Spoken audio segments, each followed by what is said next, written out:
आपको बताऊं डीडी की जो वैकेंसी निकली है उनका हम फॉर्म कैसे भर सकते हैं, पूरा डिटेल बताऊं तो पूरी वीडियो एंड तक देखते रहना यार। अगर आपको वीडियो अच्छा लगता है तो लाइक कर देना, बेकार लगता है डिसलाइक कर देना, हो सकता है तो चैनल भी सब्सक्राइब कर देना। यहाँ पे देख लेते हैं डीडीए की यहाँ पे वेरियस पोस्ट में यहाँ पे भरूंगा जूनियर सेक्रेटरी असिस्टेंट का। ठीक है, इसके बारे में मैंने पूरी डिटेल बना रखी है कि कितने नंबर वाला बच्चा भर सकता है। 12th में इसमें नंबर मांगे कि इतने नंबर आपके होने चाहिए, जनरल कैटेगरी के इतने, ओबीसी के इतने, एससी के इतने और इतने गुना। यहाँ पे नेगेटिव मार्किंग इसकी थोड़ी सी अलग है। यहाँ पे मतलब मैंने पूरी डिटेल बताई कि लिमिटेड एप्लीकेशन है। ठीक है, ऊपर आई बटन में लिंक आ रहा है, जाके नोटिफिकेशन देख लेना। ठीक है, या तो आप खुद ही पढ़ लो नहीं तो वीडियो देख लो। ठीक है, क्योंकि नोटिफिकेशन इसका थोड़ा सा अलग है। ठीक है, लिमिटेड एप्लीकेशन है, मतलब अलग अलग चीजें, तो इस वजह से जाके पूरा नोटिफिकेशन या तो खुद पढ़ लो या फिर ऊपर आई बटन में लिंक आ रहा है वहां से देख लेते हैं। ठीक है, यहाँ पे हम देख लेते हैं इस पेज का लिंक नीचे डिस्क्रिप्शन में और इस पेज का भी। यहाँ पे 2 पेज है, यहाँ पे इन पेज पे नीचे लिंक है, जैसे आप इन पे क्लिक करोगे सीधा इसी पेज पे पहुंच जाओगे। यहाँ पे देख लेते हैं, मैं पूरा फॉर्म यहाँ पे भरता हूँ। यहाँ पे देखो मैं भर रहा हूँ जूनियर सेक्रेटरी असिस्टेंट, आप किसी का भी भर सकते हो। फीस आपको पता ही होगी, नहीं पता होगी तो ऊपर आई बटन में जाके देख लेना, उसमें मैंने फीस भी बताई है। ठीक है, अब देख लेते हैं। यहाँ पे मैंने यहाँ पे अपना कैंडिडेट का नाम डालना, जो भी आपका नाम है, मोबाइल नंबर पता होगा आपको, कंफर्म मोबाइल नंबर भी पता होगा। ठीक है, वही नंबर डालना, जाहिर सी बात है। Email ID, confirm email ID, यहाँ पे कैप्चर सबमिट पे क्लिक करेंगे तो इसमें क्या होगा, 3 से 4 मिनट, इसमें थोड़ा सा टाइम लग रहा है। ठीक है, 3 से 4 मिनट बाद आपके पास आपकी यूजर आईडी और पासवर्ड आ जाएगा। जैसे ही आपके पास यूजर आईडी, इस पेज का काम खत्म हो गया। इस पेज का फिर आता है ये वाला पेज, जिसका भी लिंक है डिस्क्रिप्शन में, जैसे आप क्लिक करोगे सीधा ही आ जाएगा। ठीक है, यूजर आईडी मैंने डाल रखी है, पासवर्ड मैंने पहले से डाल रखा है। लॉगिन पे जैसे मैं क्लिक करूंगा तो ये मेरे पास यहाँ पे लॉगिन हो जाएगा। ठीक है, यहाँ पे आ रहा है sign up successfully, application number देश फलाना ढिमकाना। ठीक है, यहाँ पे देख लेते हैं, मैंने यहाँ पे नाम डाल रखा है। ठीक है, candidate name, post code, junior secretary number वगैरह ये आ गया। ठीक है, उसके बाद हम यहाँ पे देखो गो टू एप्लीकेशन फॉर्म लिखा रहा है। गो टू एप्लीकेशन फॉर्म पे मैंने ऊपर क्लिक किया, ये थोड़ी सी ये लेगा। ठीक है, इसे प्लीज वेट कर रहा है, कोई बात नहीं, हम लेने देते हैं इसे थोड़ी सी लोडिंग। यहाँ पे देख लेते देखो मुझे यहाँ पे क्या क्या चीजें गलत डाल, मतलब क्या क्या चीजें डालनी, मैं सारी चीजें गलत डालूंगा।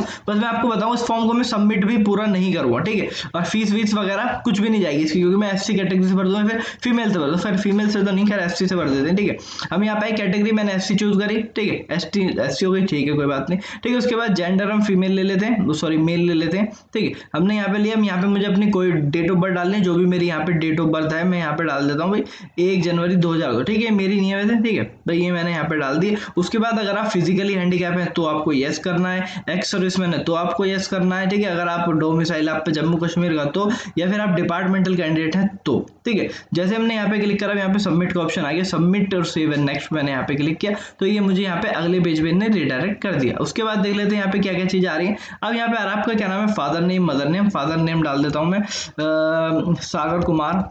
ठीक है, माँ का नाम डाल देता हूँ संतोष। ठीक है, कोई बात नहीं, गलत हो रहा है गलत होने दो, क्योंकि इस फॉर्म को मैं सबमिट नहीं करूंगा। ठीक है, अब मैं डाल देता हूँ नेशनलिटी में यहाँ पे सिटीजन। ठीक है, आधार नंबर अगर आप डालना चाहो तो डाल सकते हो, ऑप्शनल है, कोई इस पर स्टार वगैरह नहीं है। मोबाइल नंबर, ईमेल आईडी ये आ रही है। ठीक है, उसके बाद हम एड्रेस देख लेते हैं। एड्रेस हम भर देते हैं यहाँ पे F432। ठीक है, गली ये कुछ नहीं डालते, यहाँ पे हम डाल देते हैं यमुना विहार। ठीक है, कोई विहार, हम कोई बात नहीं, गलत हो गया, कोई दिक्कत वाली बात नहीं। ठीक है, इंडिया मैंने यहाँ पे कर दिया सिलेक्ट, मैंने यहाँ पे दिल्ली कर दिया। ठीक है, दिल्ली यहाँ पे ये आ गया। उसके बाद यहाँ पे आ रहा है आपकी वो क्या नाम है, पूछने की इसकी सिटी कौन सी, हम डाल देते हैं नॉर्थ ईस्ट दिल्ली डाल देते हैं। हम यहाँ पे डाल देते हैं अपना पिन कोड 0000, हमने ये यहाँ पे हमने डाल दिया। ठीक है, 93 पता नहीं कहाँ का है। उसके बाद देख लेते हैं अगर आपका परमानेंट एड्रेस भी यही, हमने कहा परमानेंट एड्रेस भी भाई साहब यही है, तो जैसे हमने परमानेंट तो यहाँ पे ये कर दिया। उसके बाद सेव एंड नेक्स्ट पे क्लिक करेंगे। सेव एंड नेक्स्ट पे क्लिक करने के बाद डाटा सेव सक्सेसफुली, अब ये मुझे अगले पेज पे ने रीडायरेक्ट कर दिया। अब यहाँ पे देख लेते हैं, यहाँ पे अपने 10th की डिटेल डालनी है, 10th हम डाल देते हैं। देखो इसमें अगर आपने सीबीएसई से करी है तो अलग है, अगर आपने अदर बोर्ड से करी है तो अलग है, आईसीई से करी है तो अलग है। ठीक है, यहाँ पे देखो ये हमने नेम ऑफ बोर्ड सीबीएसई डाल दिया। ठीक है, पासिंग ईयर हमने डाल दिया 2000 हम डाल देते हैं 2015 डाल देते हैं। ठीक है, और हम इंस्टीट्यूट का नेम GBSSS। ठीक है, ये हम यहाँ डाल देते हैं। सब्जेक्ट हो गया हमारा हिंदी, इंग्लिश, मैथ्स। ठीक है, स्पेलिंग गलत हो रही है कोई बात नहीं, साइंस, SST, पर आप पूरा सही सही लिखना, गलत मत लिख देना आप। ठीक है, उसके बाद यहाँ पे आपको अपनी परसेंटेज लिखने 2 डेसिमल में। अगर आपके पास CGP है तो उसे 9.5 से मल्टीप्लाई करके, जैसे अगर 6.4 है तो 60.8 बनेगी उसकी। ठीक है, पर 60.8 के मतलब 60.80 डालनी है आपको। ठीक है, दो होने चाहिए, यहाँ पे डेसिमल इन्होंने यहाँ पे दे रखा है 2 डेसिमल, ठीक है। उसके बाद देख लेते हैं, यहाँ पे आते हैं अदर बोर्ड पे, अदर बोर्ड स्टेट बोर्ड है हमारा, ठीक है। हम यहाँ सीबीएसई से डालेंगे तो हमें नंबर अलग चाहिए, आईसीएसई से चाहिए तो अलग, और स्टेट बोर्ड से चाहिए तो अलग है, ठीक है। जब भी मैं कह रहा हूँ जाके देख लेना। हम सीबीएसई से डाल देते हैं, चलो सीबीएसई से डालने के बाद हमने कब पास करी भाई, 2015 में तो हमने वो पास करी, हम डाल देते हैं 2017 में, ठीक है। 2017 में हमने करी है। इंस्टीट्यूट नेम जीबीएसएससी डाल देते हैं, अपना सरकारी स्कूल होता है, ठीक है। उसके बाद डाल देते हैं सब्जेक्ट आ गया, ठीक है। हमने पूरी यहाँ पे हमें सब्जेक्ट डालने जो भी आप पे सब्जेक्ट है, ठीक है। मैं पूरा एक आर्ट्स डाल देता हूँ कि आर्ट साइड, ठीक है भाई। आपको पूरे सब्जेक्ट डालने, हिंदी इंग्लिश जो भी आप पे सब्जेक्ट है,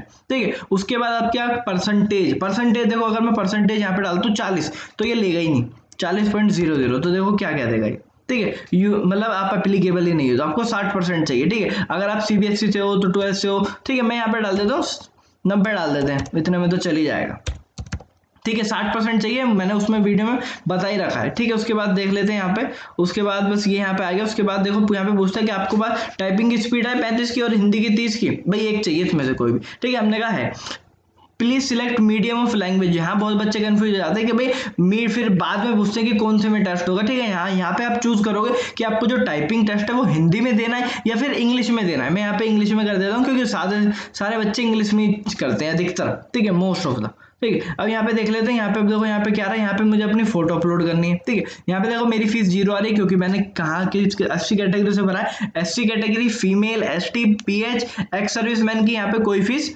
नहीं है, ठीक है। उसके बाद यहाँ पे फीस आ जाएगी, यहाँ पे हमें क्या नाम है फोटो अपलोड करनी है यहाँ पे और सिग्नेचर। उसके बाद मुझे आई एग्री पे क्लिक करके सबमिट कर देना है, ठीक है। मैं तो इसे सबमिट नहीं करूंगा क्योंकि गलत इन्फॉर्मेशन है सारी, खामखा सबमिट करके ऐसे कुछ फायदा है नहीं, खामखा एक नंबर ऑफ वही बढ़ाना है, ठीक है। तो ये मैंने आपको पूरा इस वीडियो में बता दिया है कि कैसे कैसे फॉर्म भरा जाएगा। कुछ भी फॉर्म के रिगार्डिंग डिटेल हो तो नीचे कमेंट कर देना। मैं मिलता हूं आपसे अगली वीडियो में, तब तक के लिए गुड बाय।